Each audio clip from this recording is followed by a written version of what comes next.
Okay, welcome to the Sumer Sports Show. I believe we're at episode 118 of this show. We just yesterday saw Sean and Tage do episode 8 of their show, Stats and Schemes. Thomas, fall, look behind you. There's the fall colors. Right. You're over here with the professorial look, with the shirt and the sweater over the top. It does feel like it's time to start thinking about we in a weird way, right? Week 8. I think it's time to give the listeners a little bit of an inside look into what is going on right now in the mind of like a GM, an evaluator, that kind of thing, right? Because we have college football season more than halfway over. All the evaluations that are happening in real time. We're watching Caleb Williams play and struggle a little bit. We're watching Drake May. I know you have some ties to UNC, and we're obviously geographically close. Michigan has their thing with Jim Harbaugh going on right now. And I kind of wanted to give, because one of the things that I love about this show is you're kind of giving an inside look into, the world of football that no one gets to see. Right now, as a GM and an evaluator, what is your process as far as preparing for the upcoming year's draft? Like, where are you in that evaluation process? How much do things change? Yeah. Well, look, I mean, things are always changing, right? We know that. Just like things are changing for 32 teams, everyone has a different, approach to what they're doing. Some, similar, some not. It's the same way with evaluating at this time for a general manager. Having a discussion about our teams out there truly honing in on the quarterbacks, for instance, right? How many general managers are out there from NFL teams taking physical visits to the teams? Are they going into UNC? Yes, of course. Are they going to USC? Yes. Are they going out to Oregon? I mean, of course.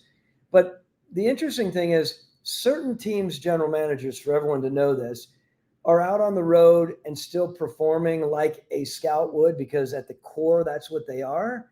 And there are other general managers that won't move away from their building. So interestingly enough, when I was with Mike Smith, I was out on the road a lot. When I was with Dan Quinn, Dan wanted me around the building a lot. Again, Dan wasn't my boss per se. We were each other's, equals. But when a head coach wants you there, and that's where his comfort is, and he wants to have discussions, you put that aside, your travels a little bit. That said, you will go out if you are down and out and you need a quarterback or you need a big time DN. You will be out on the road. Remember, everyone right now, 3/4 of the way through their scouting in the college season now, right? So all the personnel departments have been beating the bushes like crazy, and they're getting close. They're getting a little long in it all, right? And they're looking forward to getting to the other side of early November and starting to put all of the reports together. A very, very busy time and a stressful time for the personnel departments. They are reporting back to the general managers of who they've seen, keeping them updated and letting them know, along with the personnel directors and the AGMs, you need to go see this guy or these guys before the end of the season. And GM, you can do all your work on video another time, but here are 5 visits you need to make to watch these guys physically. That's a big thing.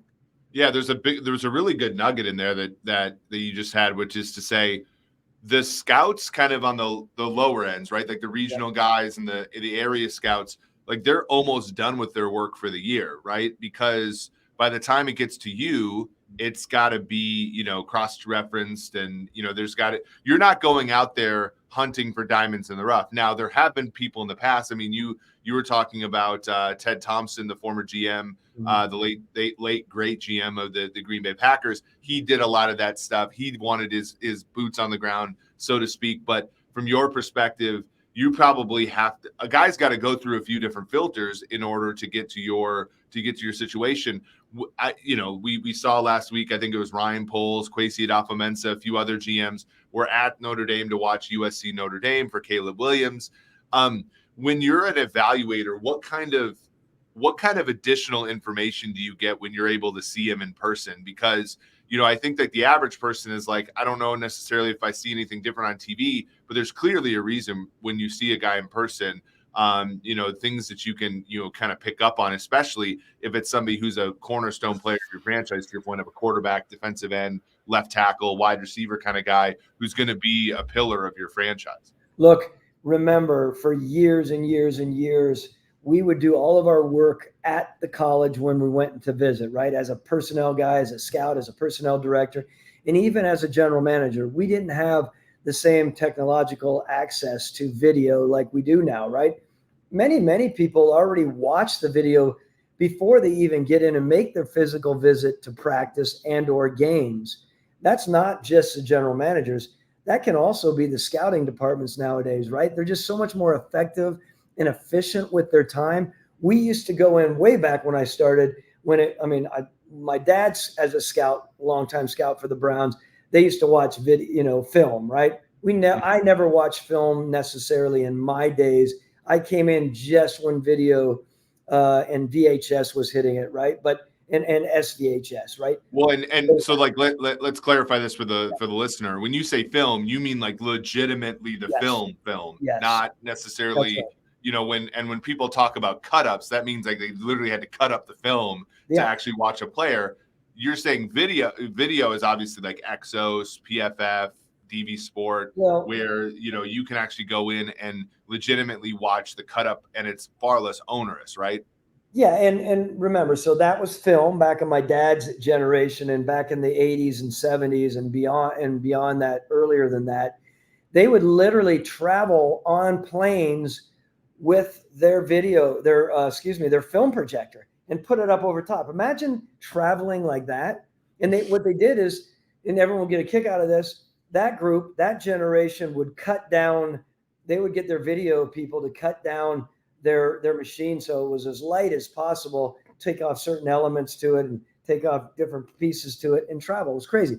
Nowadays, everything is on, literally, well, look, there are a lot of people that travel and literally do it on a bigger, iPhone. I mean, most of us are doing it with this, right? They're doing it on their iPads, which is very easy. And so they're already prepared when they get there. So I don't want to get off too far on this, but the reality is now, when people are going into colleges to evaluate, they're watching video. They're going in to visit all the main stakeholders. So they're going in as a personnel man, GM, or as scouts. They're going into USC, and they have set up times to meet, appointments with the strength and conditioning coach, with the medical people, with the academic people, right? Yep. There's 5, 6, 7, or 8 interviews that they're making with the whole group that's going there. They might have 40 scouts that are meeting with these people, and in another small school, it may only be just 1 or 2 people. They're doing that, but what they really want to do is they want to go out and watch them live in practice, or they want to watch them back to games. They want to go to games and not only watch them on the field, right? See them physically. I used to say they want to sniff their pits, their armpits, right? You got to get up close. You need to smell them, literally and figuratively speaking. And that's a big thing. And they need to feel comfortable with that. They need to watch them on the sideline, Eric. They need to watch a quarterback, how he interacts with his team. Does he come off? Does he mope around? Is he pissed off? Is he energized? Is he on top of it? Is he sitting on the other end of the line, or is he right in the middle of everyone? Is he interacting with the head coaches? How is he arguing with the quarterback coach? And it's the same with other positions, right? Really watching what's going on. Some scouts will even take their seat away from being upstairs in the press box and try to buy seats down near the railing, right? As close as they can, to really see how these guys are interacting. So there's a lot going on that way, little nuances and nuances that can be taken and discussed when you get back to share in your reports or share with your head coaches and general managers. Well, and there's so much that is associated with that. Like how much of the eval ends up being that now with all of the efficiencies that we've created in player evaluation, right? So like a company like PFF can tell you, like I remember there was a really funny PFF story. I think it's actually in Matthew Collar's book now, where ultimately like PFF was the first group to start charting special teams participation. So you'd be at the combine and be like, hey, can you play punt gunner? And the guy's like, oh, I did that in college. And then the guy's like, well, actually, you only have 2 snaps there your whole career. Like, that's why we're asking, because we've never seen it before. And like, so there's so much less projection in the sense of like, we know what they've done. There's obviously the scout's eye has to be able to interpret the data, but there's so much more data that's available. And so how much is of a percentage, say you're going to use, say, a top 10 pick on a player, which you did a couple times in your career, Julio Jones and Matt Ryan, 2 guys who are probably, if not Hall of Famers, going to be close. How much of the eval would you say in 2023 is down to those intangible things? Like what are his mannerisms? Like I've gotten a few people message me, and I don't mean to disparage him at all, but Caleb Williams, a lot of people are like, have you seen Caleb Williams when the game isn't looking well? Like, he doesn't necessarily give off confidence, right? And all this kind of stuff. How much of the eval is that? Because we can do a decent job of evaluating how good of a player is with analytics now. How much of that like proportion is the scout just being like, yeah, he's got all these things that look great, but when the chips are down, he doesn't look to me like a guy that's going to overcome these things, those kind of like intangible things. Yeah, I think, it depends sometimes on the position, right? When you're talking about quarterback, those intangibles are vital, right? I mean, how a quarterback is perceived in what you're talking about versus, a nose tackle, it's very different, right? I mean, people are like, okay, he may not be the most social guy, or he may be whatever it may be is not really impressive, but the quarterback, the expectations are so high, right? The bar is so high at so many of the metrics that we're measuring. Look, it still comes down to the video, right? You can talk to anyone. I don't care how advanced they are with analytics as far as their approach. Even a guy like Kwesi Adolfo-Mensah, he is not walking away, not valuing video. And I would probably say, and you guys at Sumer and Paul Tudor Jones mainly, because he's always saying, don't give me anything but percentages. We're a numbers company. I think it's probably 75-25, meaning I think 75 is what we're watching on the field, and then the other stuff we're factoring in. At least that's how I would perceive it. And again, there are elements there that sometimes you walk away and you may say, I'm picking this guy at 6, 5, or 4. And then you walk away after you've done all your work, and that 25% that is so important. This comes back to weighting, right? Like we do at Sumer, and the importance of weighting the metric tree and the metrics. And you're thinking, my God, we have to figure this out before we snap this guy up to be our next, our future quarterback, right? I mean, so then does it change from being 75-25 in that really important moment? Can this guy win it when the chips are down? Does he have the resiliency? We were talking about it. I talked about it with Kevin Clark the other day. Does Brock Purdy have the ability to finish it when the chips are down? I don't know if you want to get into that right now, but does he, or other quarterbacks like that? We didn't really see it much at Iowa State, right? That was a team that had a lot of expectations. When the COVID year happened and Matt Campbell brought everybody back, that team had a win total that was like, I can't remember exact number. I don't want gambling Twitter to get mad at me, but like they went under their win total by like 3 wins because Brock Purdy couldn't overcome when they were behind. And we've seen that before. I'm interested, like 25%, the people in the audience right now that are listening, that are live, does 25% strikes you as what? Too high, too low? Because I think that it depends upon where you come from. I think from a scouting standpoint, 25% feels low, right? Because we're trying to scout all the intangibles. We're saying like, Justin, the story about Justin Blackmon, of course, was like the person that went to follow him in Norman or Oklahoma State, like saw him at the bar every single night for the whole month that they were there. And that's why they decided not to take him. That was the legend.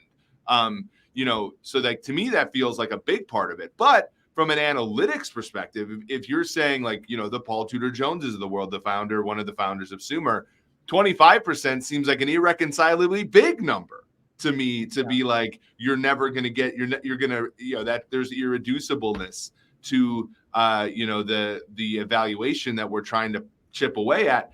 And after all these years, 25% feels big. So I'm interested as to the point of view, because I oscillate between whether or not that number is too big or too small, which means it's probably just right. Well, I mean, look, the idea, when I put myself on a 75 video, 25, what we're talking about here, 25% intangibles, I'm a big intangible guy. And yet I still believe, and most people in this league will believe, the video does not lie. So that's the analogy and the adage we've always lived through, right? As personnel men, we do understand that we're moving much more into the idea of valuing, again, analytics. I've talked to a couple teams that were really interested in working with Sumer, and they're telling me they would not dabble in using, and taking our data. Maybe they would ease in at 10%, move towards 20%. Would they ever go over 25 to 30%, even when we're proving them 70, 85, 90% efficacy? Where are they? They still believe it's about evaluating on the video, right? And I don't mean to get off on the analytics versus the intangibles, but no, you're 100. Like, I'm not. To me, it's not a battle. So we never have to worry about bringing those two things into the same conversation, because to me, it's never an or, it's an and. I think that, in my experience, and it's funny, like I go back to some of my old write-ups where I, would use my model and I'd use my subjectivity, and I'd be like Geno Stone's a good example. So Geno Stone was a safety that played at Iowa. My numbers really liked him. I would write up, like, I think he's the better safety prospect in this draft. He goes in the 7th round to Baltimore's cut a few times, but now he's a starter and getting interceptions. And I'm thinking to myself, did I get this right or did I get it wrong? Well, I clearly got it wrong because no one else believed in him enough to pick him higher than 7th. But at the same time, there was something there. And so, like, I'm of the belief, and maybe this is a little sacrilegious coming from my point of view, but I like when I see Kwesi hire a guy like Ryan Grigson, right? You can take the people out of it. But like when I see a numbers guy hire a scout GM type to be his, VP of football, his VP of player eval, for lack of a better term. Like, I understand that, right? Like, I need, running by the results of an algorithm by somebody who has put an eyeball on these players, to me seems like good process. The question is like, how much, like, if I'm like, let's say my confidence interval for a player is the lower end is like starter and the higher end is Hall of Fame. Mm-hmm. And I go to you and I say, my model really likes this player. I think you should take him at 15. How much, I think the good question is how much of a fuck no from Thomas Dimitroff is worthy to move you down one rung on the whole thing? Like, to me, it's about levels. Like, what, like, have you ever looked at the results, or have you ever looked at a scout, for example, who is very, very, confident about a player, and like, for whatever reason, your spidey sense when you watched him was completely different? How much, like, what does that look like in sort of a decision-making process? Yeah, I mean, we've had conversations, like unbelievable amount of conversations on that level, right? Where, someone might write them up really, really well, a player up really well, because everything seemed to fold into being successful for us, moves around well in the field, athletics, speed, makes big time plays. And yet, again, back to the intangible side, or something that I have dealt with before. And I've seen, a corner like this who has all those skills, but, intangible wise, doesn't have the confidence to go up for a ball and make plays on the ball skill related. Right. And there's no question that plays into it, especially after you've had 30 years or 30 years evaluating, 28 in the league and 30 in other leagues. You have a lot to base your decisions on. I guess we could go round and round on this. I do want to say on this, though, you have certain people within your building as scouts who have more of a sound understanding of combining the ability along with the, what you're talking about, the intangibles. You have others that are just blinded strictly by the skills. And I've had to press people before. People I have a great deal of respect for in this business, and say, hey man, I'm going to ask you right now, you put your damn GM hat on and you tell me you're going to take Give me this name again. Ohio State corner that went to the Raiders and just crapped down his leg. He had all kinds of character issues. Damon Arnett. Yes. Very nice job. Damon Arnett. And I remember talking to our staff about it. And they're like, this guy is unbelievable. He was athletically unbelievable. If we were holding 75-25 here, again, I hate to speak out of both sides of my mouth, we might have taken a guy like that, and it might have been a mistake. No offense to Mike Mayock. I'm just saying there was something there. And there are a couple other strikes he had, which I think is helpful. He was like 24, which meant that when he was on the field with other players, he was obviously older and more mature, which helped him. But then, that's the other thing. Like, think about this. And I know we've talked about this on the show, but like my naivete when I was younger in this industry was always like, the mental aspect of it was so hard to pin down. And like, there are so many smart people in this space, obviously like Nick Wan of the Reds. And, he does a lot of that stuff and he's proven his methods out. But like, I always naively thought that like the player's production was a manifestation of how good he was between the years. And we always think about that. And it's actually like not necessarily true. Like we see it in our business where you have tremendous individual contributors, great data scientists that may or may not be great VPs of data science, or great assistant coaches who may not be great head coaches, or great scouts who may never be great general managers. And like that's and it's funny because as you sit there as like and I'm not trying to talk badly, but like you've been the most successful Bill Belichick disciple, for lack of a better term, and like there are skills that are different than being a scout that have put you in the position that you're in now, right? And when I think about NFL players, a lot of times these players are so talented that the mental part of football doesn't actually factor in. As somebody who was myself 6'4", 200-pound wide receiver in high school, like I was just bigger than everybody else, right? So like I didn't like self-doubt didn't necessarily creep in until everybody else has the same ability. And then you got it. So like the projection part of that is huge. And, I think about like, to your point about, just knowing like some people can just spot a student who's maybe a B student, but might be an A+ researcher, but there's no way of evaluating that. Scouts may be able to say like, oh, here's a player who has not put it together yet. Daniil Hunter, who has not put it together yet in college, but has the physical ability to be a great pass rusher in the NFL. And like there is just a knack for that. I think like that paired with analytics could really be a force as far as player eval in the future.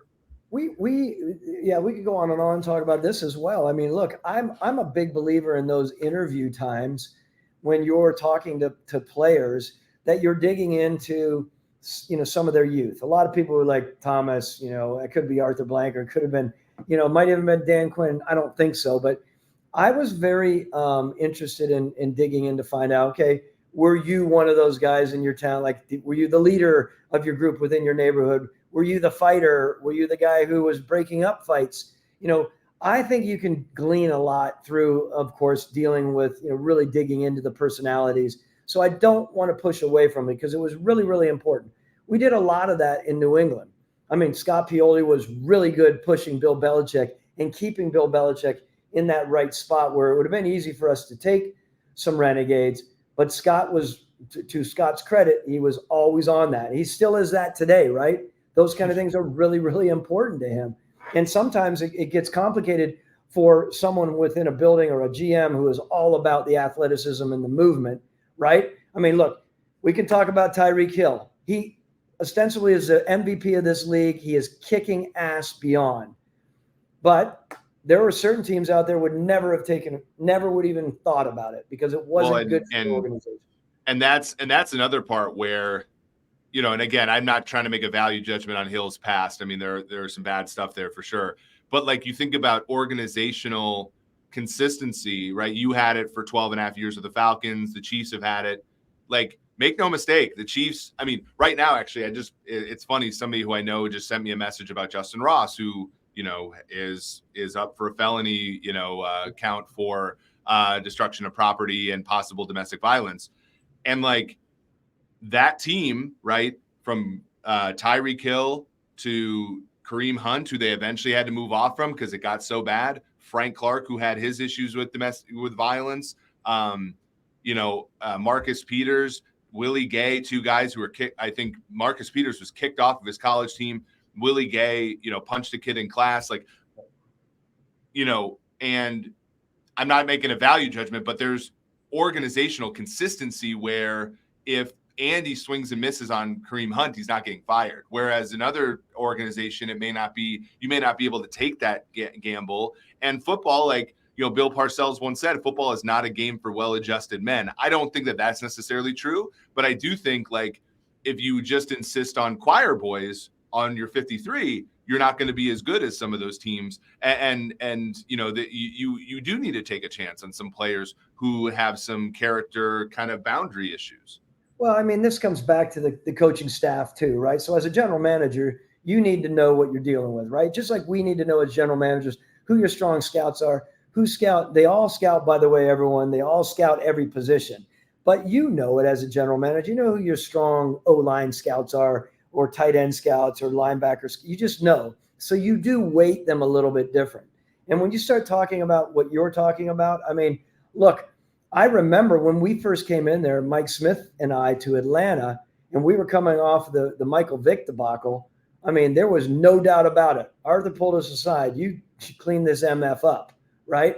And so we focused on that. However, there got to a point where, like Bill Belichick was able to do, every once in a while you would bring in a wayward soul, as long as you didn't have 20 wayward souls. If you had 1, 2, or 3, and you had a really strong foundation of dudes that were going to keep those guys in check, then you could go ahead of it. I remember sitting with Arthur Blank and Rich McKay and Mike Smith. That might have been 4 years in.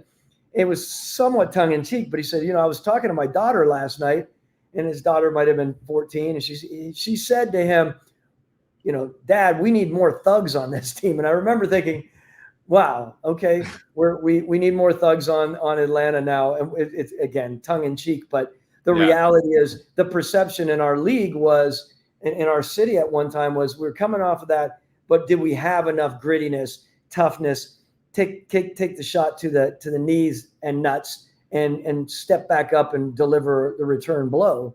That's a big thing in this league. Right. Former Chiefs head coach Herman Edwards, who obviously has had his success in the NFL, once said, my team, you get 2 my guys, right? Dale Carter's my guy, right?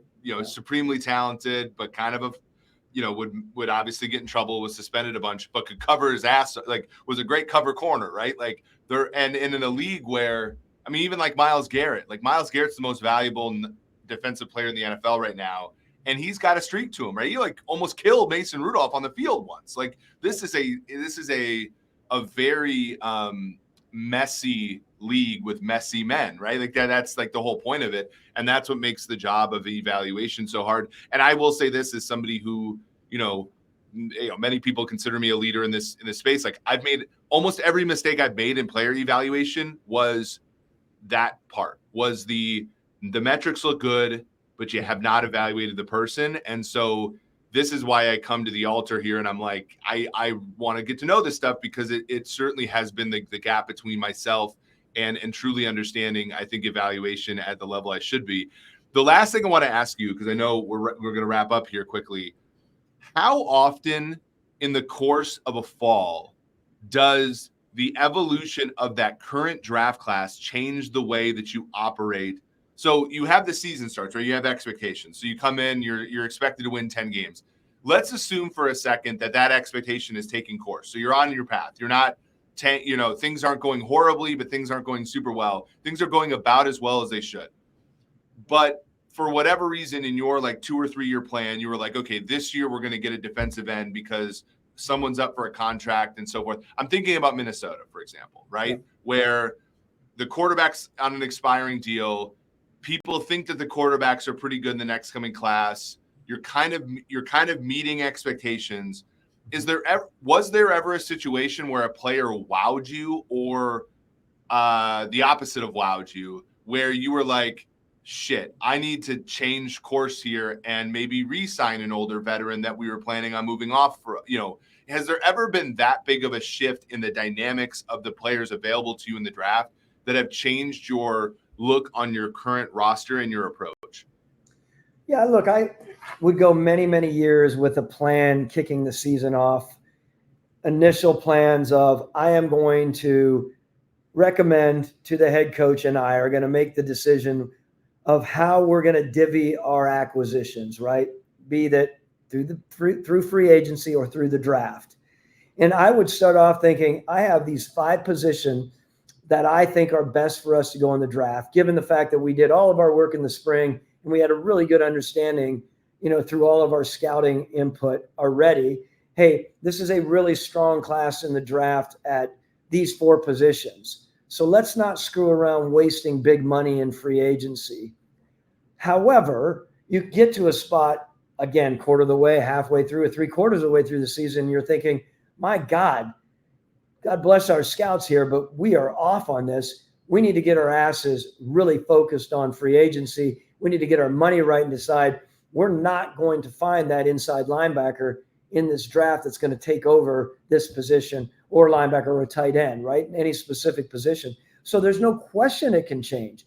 That was my job, and it's the job of the general manager to make sure they're always keeping the head coach up to date, because kicking off the season, you would have that discussion with the head coach, and the head coach would ultimately want regular interaction, just like he was going to debrief with you about the football team that was in place day to day. I was expected to keep him up to date on what was going on in the college scene, what was going on in the free agency scene. You talk about that. Free agency in this time of year is very different than free agency at the beginning and free agency as we're finishing off the end of the season. And that's a really good topic, whether it's for another time or place. That is up to the GM to have his pulse, his prints on the pulse, or what am I trying to say? His Fingers pulse on the pulse, or thumb on the pulse. Thumb on the pulse, excuse me. That's a really, really important thing. You can't just be some, jackass GM who's just out there whimsically, not returning the favor to your head coach. It's really, really important. And I think that's obviously for us at Sumer, that's a challenge, right? Because we're building tools for teams, and like it's very real time how some of these things can change. Has there ever, like, you weren't a big in-season trade guy. You did trade Mohamed Sanu, as we talked about Monday, but like for the most part, you weren't going out there. And this has changed even since you stopped being the GM of the Falcons, where now the trade deadline is so fruitful, right? Like, you're probably going to see, you already saw Kevin Byard. You might see DeAndre Hopkins, Brian Burns, guys like Gregory. I mean, you're seeing guys like Frank Clark are available. He just went to Seattle. And it's weird because that big part of me is like, if a guy's available in October, he isn't good enough, right, to change who you're going to draft in April. But there could be a situation where a guy comes in and like just changes the complexion of your team and changes what you want to do. Because to get a player into the mix, you have to give up draft capital. So it takes away from your war chest in the following year. But also B, you could be acquiring, like, for example, Seattle acquired Dwayne Brown halfway through the 2017 season, and that he was their left tackle for half a decade after that. Like, that's another part of this, which is interesting, which is, and I'm not sure this is a question, but just like the fluidity of your 2 or 3 year plans, given what's available to you at the right time. Look, I mean, I was never, and I would even go as far as saying I was opposed and vehemently opposed to trading during the season, because both of the coaches that we had, and Mike Smith and Dan Quinn, they were honed in on their group, right? Especially Mike Smith. We would never thought about trading. And look, the reality in the NFL is if you decide you want to trade someone midseason, either it's a real financial issue or there is a real issue with dedication, character issues, whatever it is, right? That's what's going to make us think, let's move this guy. It's just not worth it. It's not worth it now, or we're not going to be able to parlay this into a contract next year. Let's see who's out there and who's interested. Those were during the 12 and a half years that I was at the helm in Atlanta. I will tell you, I feel it's changing more. I feel like people are saying they're, because of money, because of certain things, people are thinking, I'll bring this guy on. We have the right coaching staff to deal with his personality, which I'm a big believer in. If you had a coach that had patience with it, Mike Smith, I told you, great football coach, I believe. Mike didn't have patience for the jackasses out there.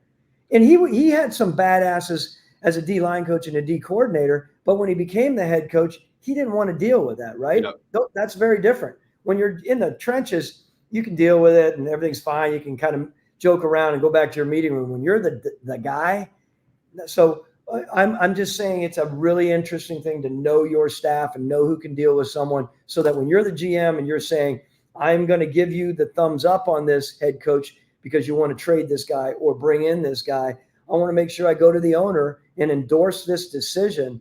I'm only going to do this if you and your coaching staff can survive this. If it's going to be a pain in the ass and in 2 months you're going to tell me, my God, we did it with a couple players before. We got there, and then a half a year in, it just was not a fit, and we wasted money on it. We wasted money on it for sure. Well, there's good examples of it everywhere. Obviously JC Jackson was not he was a free agent, and the Chargers couldn't even trade him by like game 2 of year 2 of his time.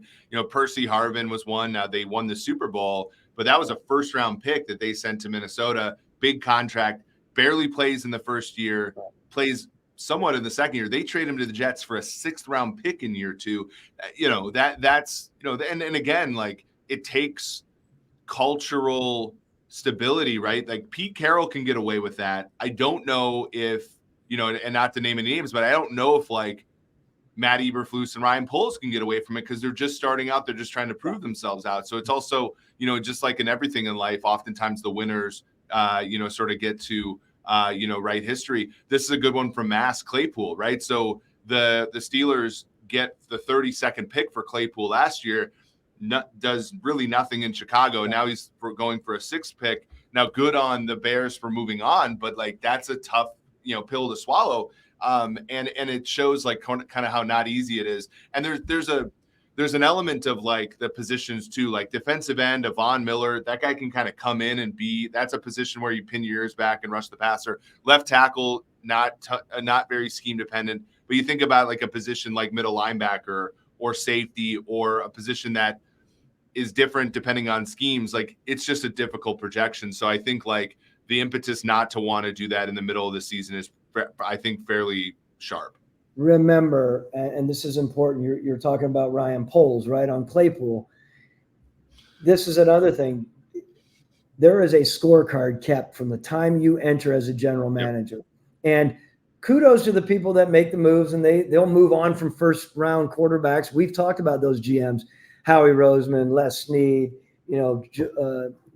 I mean, on and on and on, right? I mean, this, and they're like, I'm doing what's best for the team. It's the same with trading players or making moves on players, and then realizing I'm either going to cut my draft player in the first year or second year, or I'm going to move on from a guy that we actually acquired in free agency. It means there's an X beside your name on that move. So Ryan Poles or any of the young general managers are thinking that, and yet in deep down, they're saying, I got to do what's right for this organization. So kudos to them. But believe me, that tally is starting. And as a GM, that's not easy to see. And you look, and I said to people all the time, my first 4 or 5 years, I mean, things were pretty clean. The reality is, the longer you're in it, there's a lot more of a track record to say, whoa, we talked about this. You mentioned Ryan Grigson. Ryan, you ran this for me even right when I first got fired. Ryan Grigson had the highest win percentage. It might have been 60 something. There was, Spielman and myself, wherever we were, you could pull them up another time. But Ryan had 4 years in there, right? Ryan was a really good general manager, of course, but things went awry for other reasons. Yeah. But he still holds the highest. But in that time it was you and Spielman were kind of neck and neck, and obviously both impressive because you were able to hold on to it for 12 years. But Grigson had the short time period where there were enough things that piled up on him that he wasn't able to look at his track record as readily as you were, for example, because, to your point, like, it's just a smaller sample. And yeah, I mean, like, his record in Indianapolis was quite strong, and yet people, sort of look at some of the decisions he made as the reason why he doesn't get another chance. But Ryan, I mean, to that point, and we can sit here and talk. I mean, Ryan, again, through and through, a really good football man. If they gave him another 6 years, and he was talking about double digits, what I'm saying is, my feeling is he would have survived, depending on, now they have an ownership situation that's the way it was there. But what I'm saying is, there would have been a lot of people taking shots along the way because you start getting to double digits. I don't care who you are, Howie Roseman, whoever it is, but it's past that. It's making the decisions during those times, right? So. Yeah, we got this question from Taylor Von Thaxton, he's like, he just was late to this. And I'm saying this because of exactly what you're saying. Go to sumersports.com, look at the 5th-year option article. Thomas Dimitroff, as a general manager, had the highest rate of 5th-year options. The one that's interesting, and you've been very open about this on the show, where you said, we talk about Vic Beasley and as it was sort of a passion issue. And again, this is one thing where everybody, I feel like in this city, people forget the Julio Joneses and the Deion Joneses and the Matt Ryans, obviously, and the Michael Turners. And they look at the Vic Beasleys. And even though it's the 20% of the picks in the first round that you ever had, the ones that didn't make it, like him and Tack.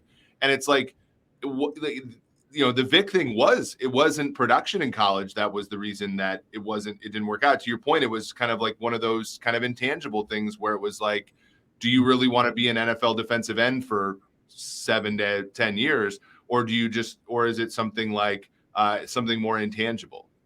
Most general managers, who asked the question again? I can't remember. Taylor Thon Thaxton. Taylor Von Thaxton. Yeah, it's a good hyphenated. I got it. Great, Taylor. So I would just say this to you. I mean, most of the mistakes that are made in this league are driven by this incredible need, right? So we needed a pass rusher. And then we looked at that. And we said, okay, we have such a strong need to get after the rusher. This dude ripped up, athletic, didn't party, didn't drink, didn't smoke. Everything about him, quality soul, right? Came from a really good program. The way that Dabo approached everything there, we knew that this kid was going to be through and through ready.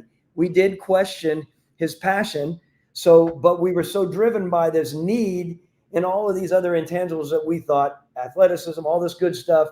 And then we thought, the other thing is, Taylor, we thought, and our coaching staff would raise their hand, we thought we could take a guy like that who was a 4 passion average and bring him up to a 6.5 or a 7 because we had that much confidence, call it confidence/arrogance in our coaching staff and myself, that we were going to bring people along. And that's what happens sometimes when you get these really good natural athletes.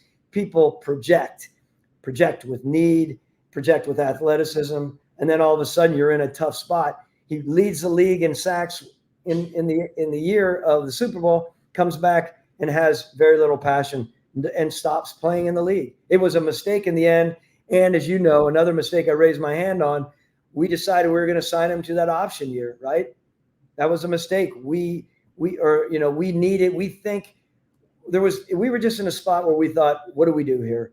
Go with him or not? If he signs somewhere else and he gets another 15 sacks, I'm a horse's ass and we've done the wrong thing. It's a really weird situation. I don't want to get in on that topic until the next show, but but what you just said, and you caught yourself because you know that A, people think this way, and B, it's probably not right. But it's so funny. So for A, be easier on yourself. He led the league in sacks, so he wasn't a complete failure. And at the same time, to your point, it's just there are oftentimes players who struggle with passion who are pretty good. Bryant McKinney, famously, growing up in Minnesota, could not care less about football. But there aren't that many 6'8", 370-pound men who didn't give up a sack in the ACC in the college. So you take a chance on the guy, and the guy had a pretty good career. And you know what motivated Bryant McKinney?